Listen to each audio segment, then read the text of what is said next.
এই জিনিসটা সবসময় দরকার না হলেও মাঝে মধ্যে দরকার হয়, বিশেষ করে চাপে পড়লে। সকালবেলা একটা পার্সেল এসেছিলো, সেটাকে আর আনপ্যাকিং করা হয়নি, তো সেটাই আনপ্যাকিং করার পর বেরিয়ে পড়েছি আমরা ঘুরতে।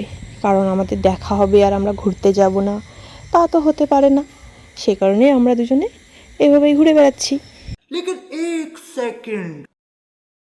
কিন্তু সেদিন যে কারণে আমি ওদের বাড়ি গিয়েছি সেটার দিকে কোনো মন নেই, আমরা একসঙ্গে ঘুরেই বেড়াচ্ছি, ওভাবে অনেকক্ষণ ঘুরেছি।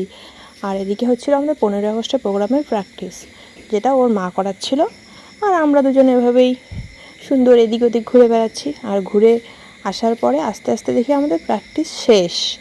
তো শেষ হওয়ার পরে আমি ওখান থেকে বেরিয়ে আসি, কারণ অনেকটা রাত হয়ে গিয়েছিলো। আর তার মধ্যে পরের দিন ছিল 15ই আগস্ট, প্রোগ্রাম ছিল। কিন্তু দেখো তার জন্য আমি কি করেছি, আয়রন করছি আমি চায়ের কাপ দিয়ে। शाबाश बेटा।